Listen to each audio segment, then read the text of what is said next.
Hello and welcome to the Ryersonian Podcast for the week of September 23rd. I'm Samantha Fernandes. And I'm Amanda Kline.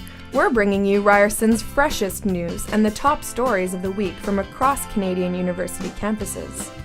In this week's episode, Trudeau comes to Ryerson campus, an NHL hockey player is in our midst, and a bus crash claims the life of two Carleton University students.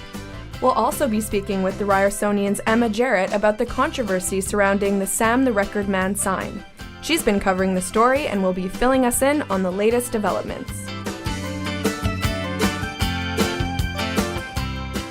It wasn't quite the Trudeau mania of old, but Justin Trudeau drew quite a crowd on campus last week. The Liberal leader stopped by Ryerson to make his pitch to students. Getting young people to vote is not just about getting a few more X's on a paper somewhere. It's about changing the mindset, changing the way we search for solutions, changing the way we approach the big challenges we're facing. And students were excited to hear Trudeau speak and to learn more about what he stands for. He's really energetic. He's interested in talking to everybody, whether it's young people, whether it's old people, whether it's middle-aged people. I don't really know much about him. That's why I'm here. I don't know much about Liberals either. I'm not into politics that much, but I hope to be after my undergraduate studies here. Trudeau's next scheduled visit with young Canadians will be in Vancouver Centre on Thursday. Ryerson's men's hockey team has an NHLer in their midst.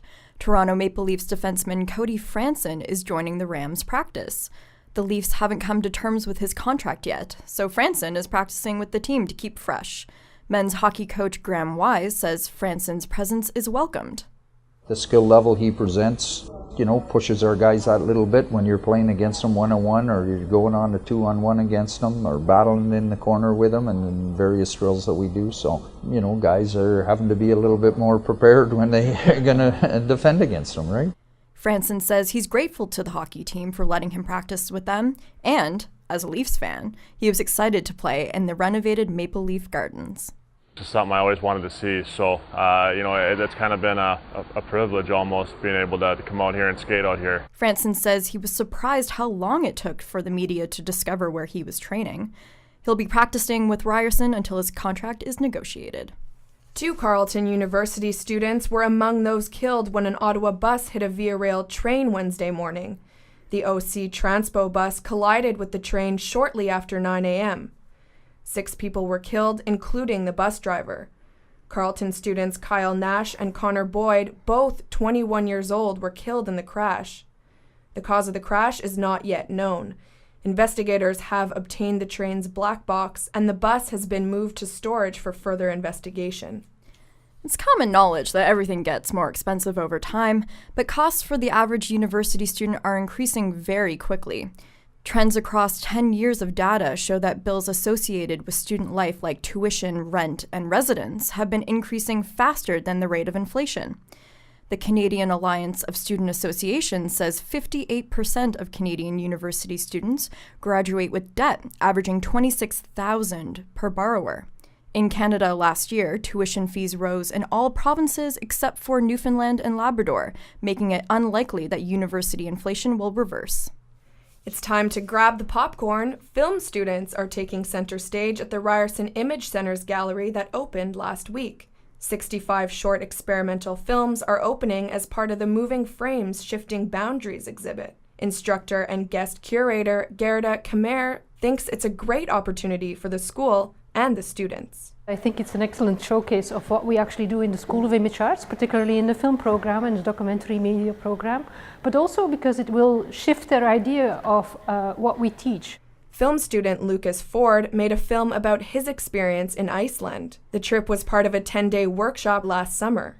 It was a really exciting opportunity. So I basically made a short documentary that kind of depicts the landscapes and my experiences in Iceland. And I wanted to translate that into a film. The exhibit is open in the Ryerson Image Center Student Gallery until October 27th. Universities are refraining from commenting on Quebec's controversial Charter of Values proposal. The proposal led to a protest for an inclusive society in Montreal's downtown core last week.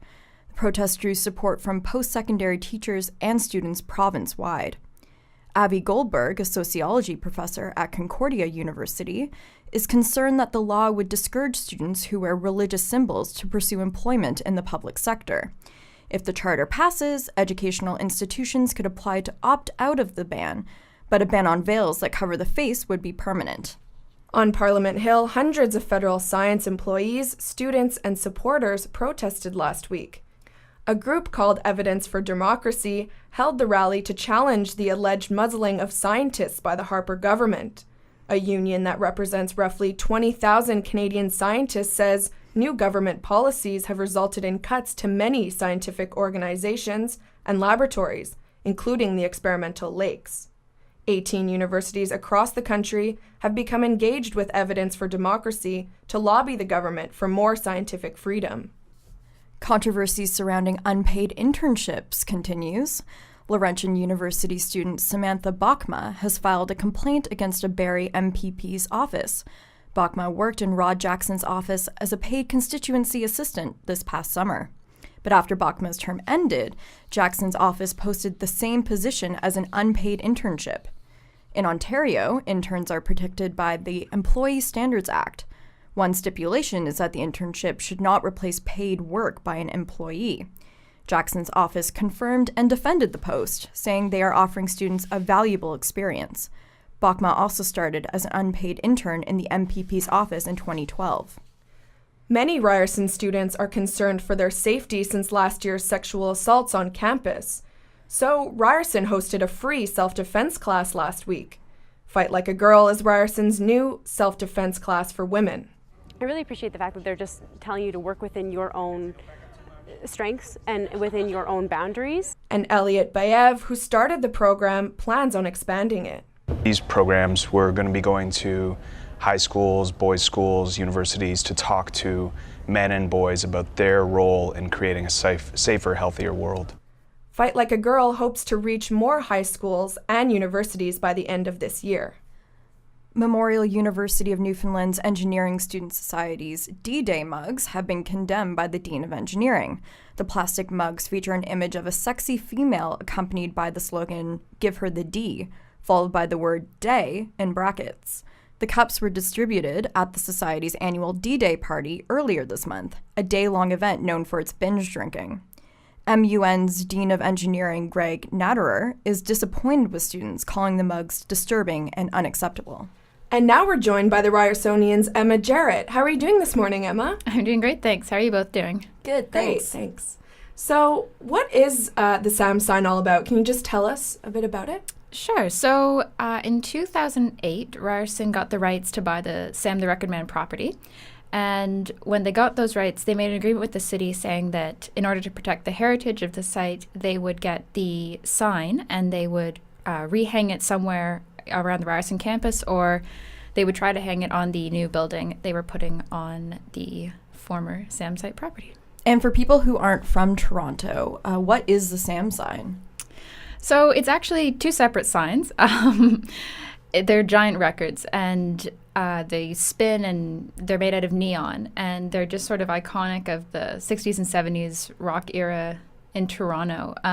They're about 2 stories tall, 600 square feet. They were mounted on the front of this building on Yonge Street, and they were there for over 30 years until Ryerson took them down when they demolished the building. And they're sort of iconic for the music lovers, in the GTA especially, but definitely across Canada. And they sort of have a bit of a cult following. They've appeared in a couple movies, so they're real like heritage pieces. And where's the sign now? The sign's in storage. They dismantled it, and they have labeled all the pieces, and they actually created a blueprint of the sign so they know exactly how to reassemble it. But it's off-site in the GTA in a warehouse somewhere, and stored in crates, and they're just making sure that it stays as safe as it can until they're able to reassemble it. The only problem with that is the longer it stays in storage, the less likely it is the neon bulbs will be able to work, because neon dissipates over time, so they'll probably have to replace a fair bit of the sign once it comes to remounting it. But at least they have this blueprint, so they know exactly how to do it. So what was the initial agreement between Ryerson and the sign? So the initial agreement was that Ryerson would use reasonable best efforts to find a spot on the new building to remount the sign. And failing that, they would remount the sign in the library. So what's been happening for a couple weeks now is Ryerson filed a request to the city to amend the contract, and they want to look for a place to hang the sign other than the library. For a couple of reasons. One, it's really expensive to hang it there. Two, the building is about 60 years old. It would need structural reinforcement on the wall to hold up the sign, which comes to about 20,000 tons, all things in. And so they're looking around, trying to see if they can find a better spot. And one of the ideas that's been floated is Dundas Square. And that way it would sort of be in, good company with the Hard Rock Cafe. And Dundas Square is sort of the Times Square of Toronto, so it keeps in the flavor of big giant billboards. Was there any renegotiation of the contract then? Well, the council, the East York and East York Municipal Council met on September 10th, I believe, and they discussed this amendment to the contract, and Ryerson representatives were there, and they had all the architects for the building, and they all agreed that the sign can't go on the new building. And so the East York Council passed this motion. So now we have to wait for it to go to a full city council vote on October 8th. And if that passes, then the contract will be officially amended, and Ryerson will have 1 year to look around Toronto for a better location for the sign. Because it seems as though some individuals have been a bit defensive about Ryerson not hanging the sign. Why do you think that is? I would say President Levy's probably been the most defensive about it. His interpretation of the contract was that Ryerson was getting approval from the city to build this amazing glass structure, and that was what they should concentrate on. And then when it transpired that everyone else interpreted the contract as Ryerson was definitely going to hang the sign on the building, and now they're not, he's saying, well, we didn't do anything wrong. And technically he's right. They didn't break the contract, and the city did approve the final design plans for the building, knowing that the sign wasn't going to appear on it. So in his mind, it's unfair flack that the school is getting for this. And, he said to myself and to other members of the Ryerson community repeatedly that, they're trying their best to find a different place for it, and they just don't think the library is the perfect spot, so they're looking for alternatives. In my opinion, it's kind of cool that Ryerson has this piece of Toronto heritage on its hands now. And, I think that, as it's been pointed out to me, we're a really creative school, and someone on campus should be able to come up with a really fantastic idea of where to put this sign. So why not sort of tap into that brain trust? And, it could be kind of fun, like a competition with maybe a prize at the end. And you form this team of students and faculty that, scour the GTA for the perfect Sam spot. So I think that there are a lot of opportunities here to sort of bridge the rift that's grown between Ryerson and the rest of Toronto, and use the students to do that. Thanks for joining us, Emma. Thank you, guys. Well, that's it for this week's Ryersonian Podcast. I'm Amanda Kline. And I'm Samantha Fernandes. Tune in next week for more Ryerson and Canadian University news. Remember, you can always follow us at www.ryersonian.ca. Have a great week.